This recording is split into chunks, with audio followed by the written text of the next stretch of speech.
Ms Moffett, you've heard what's proposed in the budget.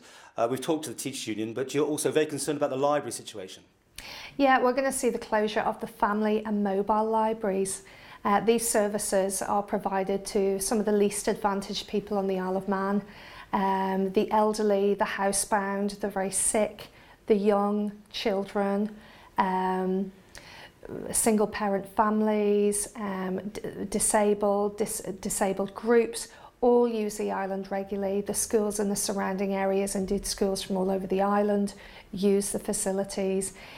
The family library and mobile libraries have been in existence for a very long time. They're part of the fabric of Isle of Man society, and they provide a service to people who need it most. When they're gone forever, and we can't allow a situation to develop where these areas are seen as the priority areas for cuts. You accept there's going to be cutbacks somewhere? Except, I think everybody in the Isle of Man accepts that we can't continue the spending levels that the government has initiated.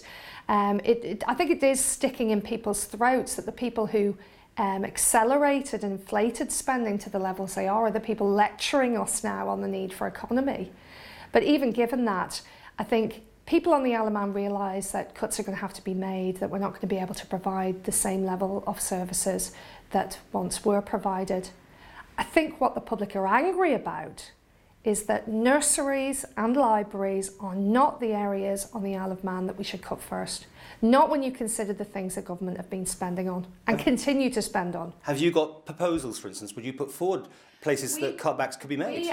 I have contacted the Chief Minister personally over the last month twice and not even received an acknowledgement with a proposal for the unions to sit down with the Isle of Man government and work practically on ways to reduce staffing costs.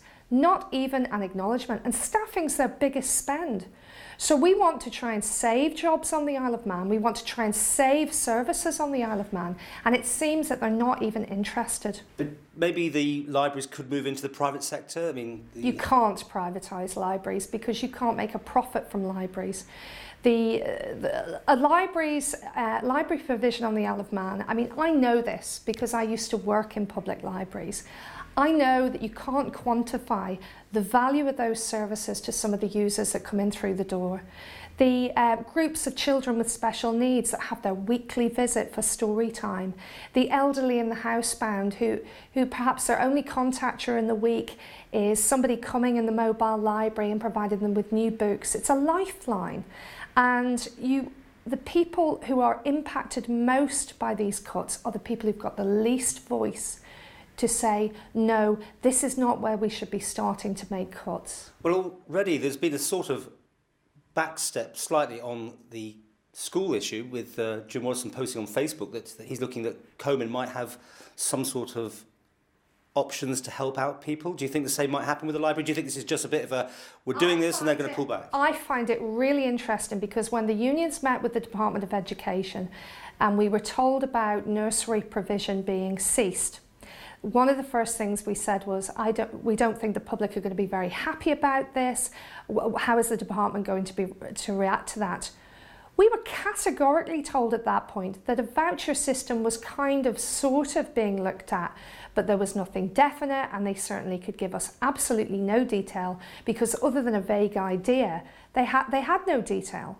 And that was on last thing on Wednesday evening. So on Wednesday evening, there was a sort of an idea to have a voucher system. And now, on Monday morning, somehow this has always been the case that they were going to have a voucher system. It was always under active consideration. So yeah, I think there's been a lot of backtracking. And I think a lot of the reaction that I've seen certainly on Facebook is people are finding politicians' reactions to this really mealy-mouthed.